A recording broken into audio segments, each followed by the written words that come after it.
It's a great day in SimWorld, everybody. Good morning and welcome to SimWorld Today. I'm B-Ron. Alongside me is my co-host Yells. Good morning, man. Good morning. Good Happy morning. Tuesday. How you doing? Pretty good. Pretty good. It's freezing where I'm at right now. Oh And I thought boy. I had escaped all of that. But yeah, pretty good, man. That's good. Look, it's cold and rainy here too where I am, so I know how you feel. I wish I could escape all this, but you know what? Hey, one day. But for now, not the case. But you know who else is looking to escape something today? Cascadia, because they are looking to escape against Bad Boys tonight with the undefeated streak still on the line. They have their first game of a back-to-back tonight.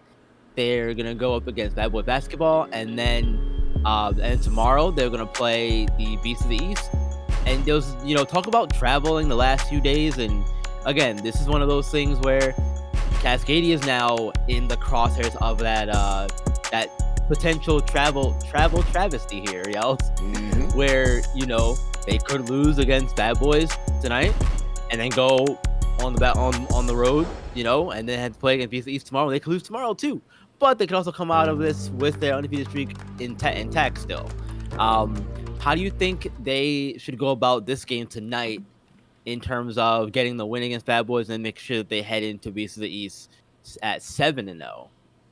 Yeah, I think it's a real cute topic for us to be talking about this morning. They haven't lost a game. They haven't looked in danger. I think they just do what they've been doing. They do what they I do, just yeah. think they do what they've been doing. They have a plethora of weapons on that team. They've been going to all of them and utilizing Yeah. whoever they need to on any given night. So I'm not concerned. Do I like Bad Boys? A lot. I do. I really like the way they play the game. I talked about it on the last few episodes. I like how they get after it defensively. They're tough. Yeah. They're gritty. They make you work. Mhm. But Cascadia, they haven't lost a game. They're 6-0, and they've had some toughies. They've played some. It hasn't been the super easy schedule. I don't think they went out east yet, but Kevon Jackson, Tyree Wells, Jason Holbrook, Daniel Irvin. I'm hearing Tyshawn McGrady is injured. I'm not sure if anyone's aware of that. I think he's out for the season actually.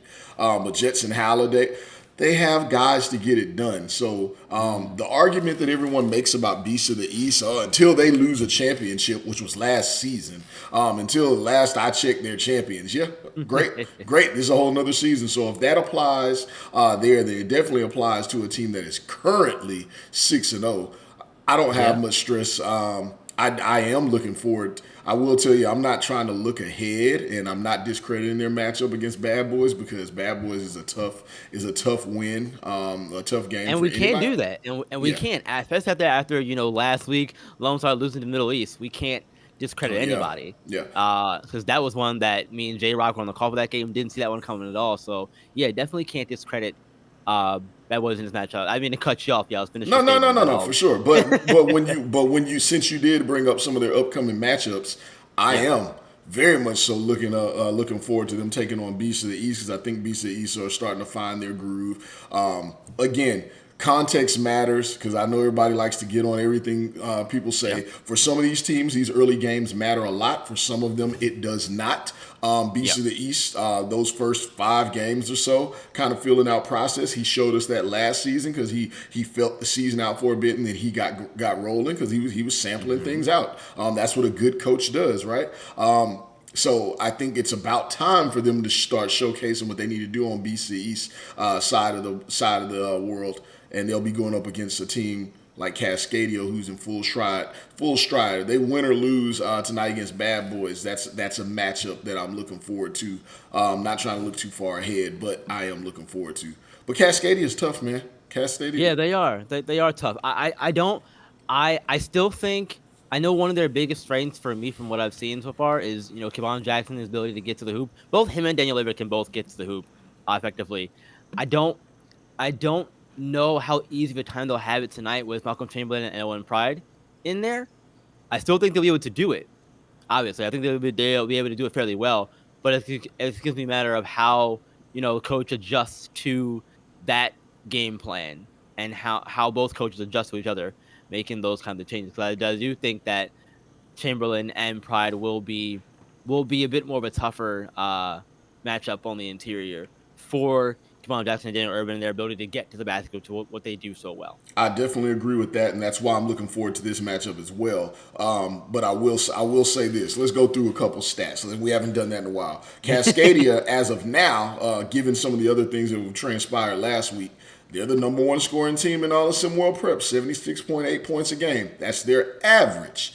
So they can put up around that or more. Yeah. Can Bad Boys put up that amount of points, or is their defense that good? When I look at Bad Boys, and I look at the stats here, Bad Boys is nowhere in the top 10 in any Nope. defensive categories. Yes, they make it tough on the interior, but they're not top 10. Do I think they're going to stop Cascadia's offense? I'm doubting it. On the I other think I end have of a hard that, time. yeah, Cascadia is one of the top rebounding teams in all of SimWorld Prep. They are number 5 in total rebound, number 2 in offensive boards. That's where they really do their work on the offensive glass. Tyree Wills, Holbrook, yeah, good luck. But they are gonna Yeah. they are gonna be fighting against some pretty nasty guys down there, and I think Bad Boys always seems to step up to their level of competition, win, lose, or Yeah. draw.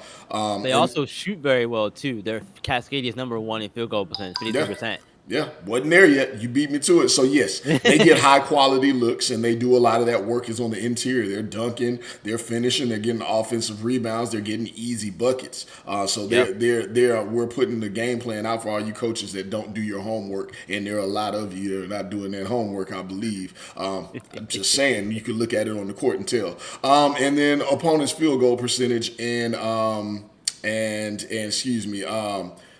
Points per game. So Cascadia, they're top 5. They're top 5 in defense in all those categories, not necessarily forcing turnovers per se, but stopping the other defense or stopping the opponent's offense. And Bad Boys is not a prime time offense. So I think Cascadia wins Yeah. this tonight, but I'm looking forward to that BC East matchup.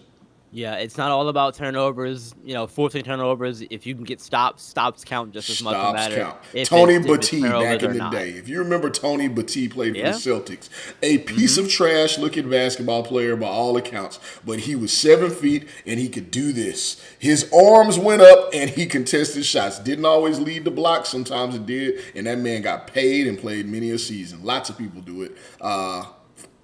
Patrick Beverly's another one of them. He's got Yep. to make y'all Mhm. notice him by arguing and slapping and flailing. But even if he didn't do all that, he's a great defender because he stays in front of his man and contests shots.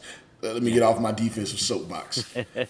So Well, look, yeah, we're definitely looking forward to seeing if Cascadia can move to 7-0 tonight.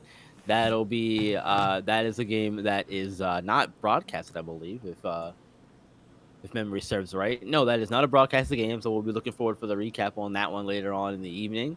But let's get into a game that is broadcasted tonight, which is the SimWorld TV Game of the Week. We've talked about Japhet Towns a lot over the last couple of days, rightfully so, and we're gonna do it here again because his reigning Trays take on Southeast Select in the Game of the Week tonight. We're gonna play a little over under yells, but I wanna lead into that first before we get there. Obviously, Javette Towns coming off a Player of the Week award. 39 points, 43 points. However, going up against Southeast Select, him and the Reigning Trays will play Southeast Select tonight, and we know that they have one of the, well, in my opinion, one of the top defenders in SimWorld Prep in Gabe Pope on that side of the floor. And that's going to be a matchup to watch, I think, throughout the course of the game. So let's play a little over-under for Japhet Towns tonight for points versus Southeast Select. How many points does he put up tonight? I'm going to start it at 30. Over under 30 points. some of these coaches have fell asleep at the wheel. Coach Lee's a great coach, the most winningest coach in all of SimWorld Prep history. But do I know that for a fact that Gabe Pope's going to be matched up against Japhet Towns as he should be? I'm not sure we'll even see that. I'm not even certain. So my over under, I say Japhet Towns goes for 8,242 points. So over 30. I'm going over 30. I legit Over am going 30? over All 30 right. for Japhet on this one. Yeah.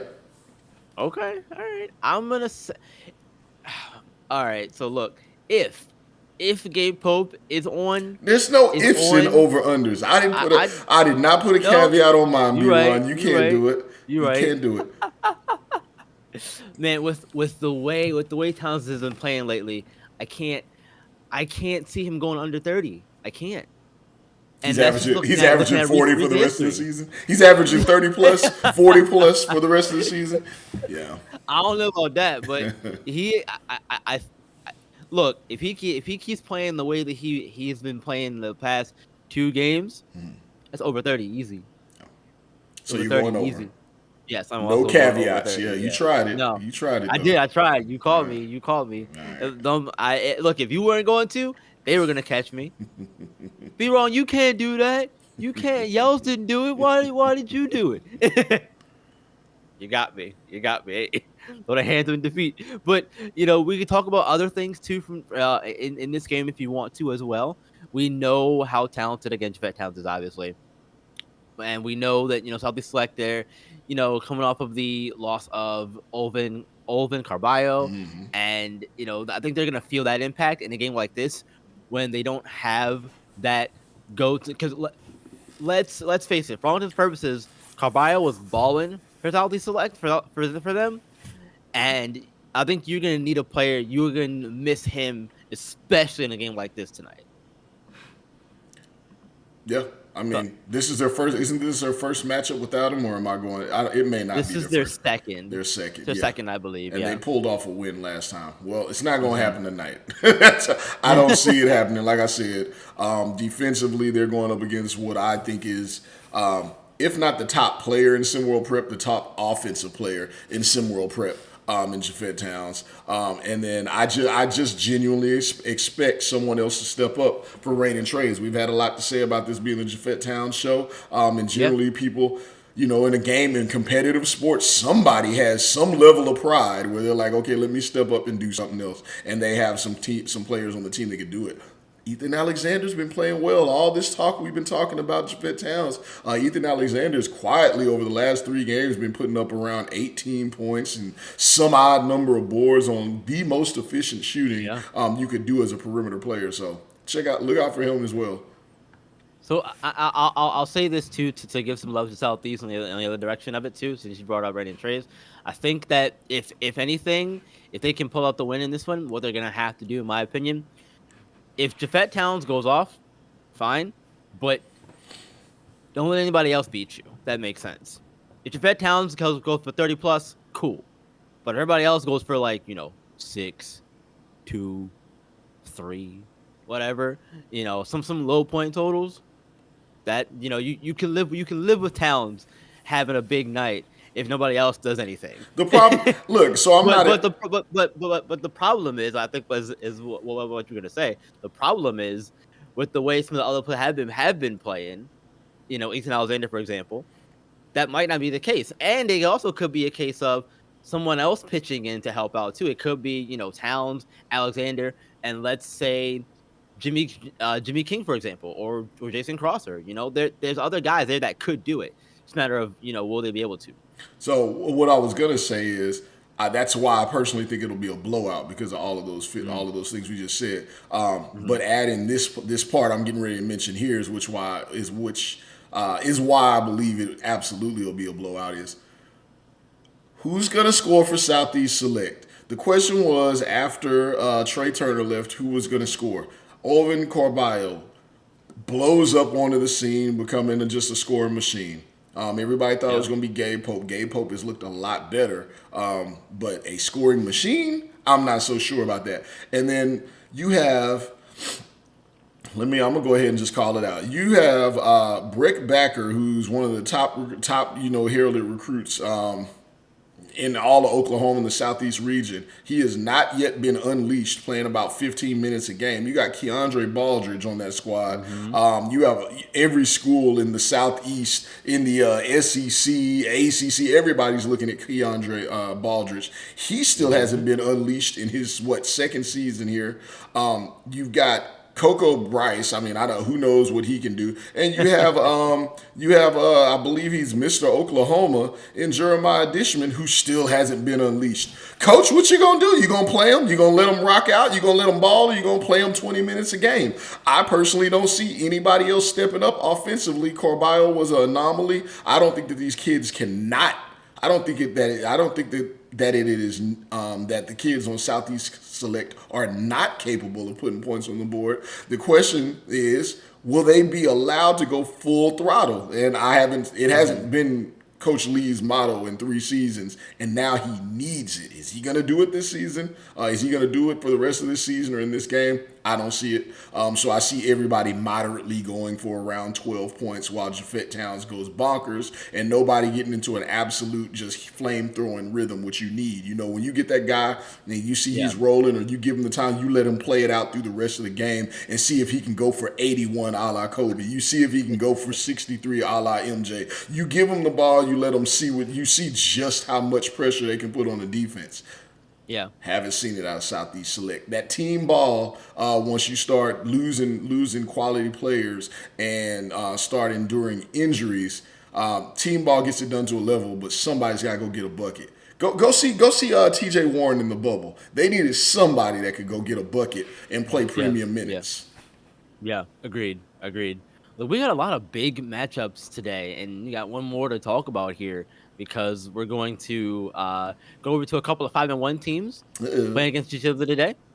Gulf Coast and SimWorld Europe. And that's gonna be a real fun game. I think it's gonna be a fun game, Is this one because I live? think it's a um it is not live. No, It's that's an okay. 8 o'clock It's game. okay. Uh, but look, I think that's fun for me because it's a clash of different styles in some regards, and I think the height for SimWorld Europe is gonna be the key factor in this game for them to get the edge over Gulf Coast. Andre Ivanov, Let me cut you off before you get into Tuslov. your spill real quick. Let Okay, me let me okay, okay. SimWorld TV, whoever's running the show, whoever's in that creative role or production role, what the hell are you doing? This game, flex this game up. This should have been flexed in. 2-5, Andre Ivanov, SimWorld Europe, Gulf Coast lockdown. These are two elite teams. How is this not the broadcast game? We're watching H Because Town in Latin America. Oh my God. Oh, come on, man. Come on. so look, I hear you. I hear you. The problem is the Rain Trace SCS game is also at 8 o'clock. I don't care. Simulcast, do something. Which one you want to see? You want to see 2 5-1s or Rain and Trade Southeast? I guess that's a fair question. I guess it's a fair question. All I'm saying is somebody in the scheduling department should have had their eyes on it. Wake up out Somebody there. somewhere goofed, man. Yeah. but no, but I look, you're right, but I think again back to my point here. Similar to Europe, I think they have a huge advantage in the height department with Ivanov and Suslov both being there. I think that's gonna be their their key to victory for this one. You know, sure, Gulf Coast has Deontay Joyce at 6'10", Ezekiel Bull 6'9", Avery Cooks 6'9", Pooley Horse 6'8". But I don't think they can match up. They can match up well with Ivanov 7'2", Suslov at 6'11". Yes, I know height isn't the be all end all everything, but we've seen what Small Europe can do when they're firing on all cylinders. And keep on, they also have Zoe Dorn at 6'9" too as well, and Samuel Kipping 6'8". So like they have height on the team. I think that height and the way that they use the height is going to be the big difference in this game. So I mean, if I had to pick one, if we're doing predictions for this one, I'm going to take some of Europe in this one. And I know the Gulf Coast faithful are going to be mad about that. And I'll see a lot of gifts in the chat about the eye gifts and all of that, and I'll show you whatever. Cool, fine, bring it on, whatever. But hey, I think that's gonna be a tough matchup for them, and I think that Europe's gonna have the advantage. Yeah, I'm not gonna make a prediction. I don't want to turn this into a prediction show, so I'm not gonna make one. No, that's fine. That's What fine. I will say, I'm not gonna count out the lock and key crew, as they like to Yeah, call I'm not themselves, counting them out because either. I'm floored that they have the record they have, and they're just a very complete team. But I sure want to see how they're gonna lock and key this pick and roll. You're talking about the height on this Yeah, squad. The pick and roll that they run is, oh my God, that pick and roll is just, it's unstoppable. Ty Murd is combined with the height. murder. Yeah. It's murder. Ty Merca and Andre Ivanov in the pick and roll. Okay, that's not working. Let's sub out. Go Ty Merca with Suslav in the pick and roll. Okay, that's not working. Let's dump it down to Andre Ivanov or Suslav and watch them go get their buckets. Oh, okay, that may not be working. Let's insert anybody else on that team with the pick and roll from Ty Merca, who's looking John Stockton like out there. And he's going to feed them the rock and they get it going. So I definitely want to see what Lock and Key Crew does up against that. But on the other end of it, they're very likely to come up with some kind of strategy that works. But it doesn't matter because we don't get to see that one. We have to talk about what the outcome is. Oh, B-Run, SimWorld TV, what are y'all doing out there? What are you doing?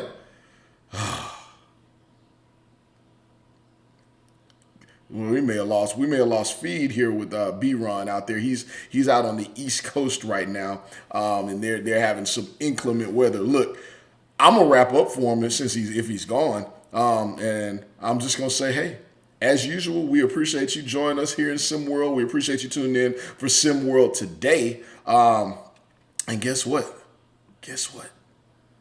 SimWorld Sports is the only place where you can see the game, and it's the only place where you can be the game.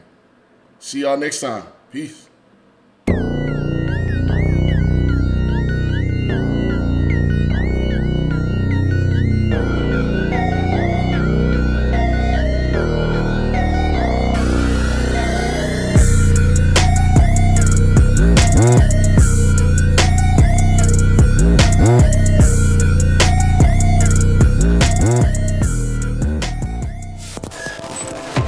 This has been a presentation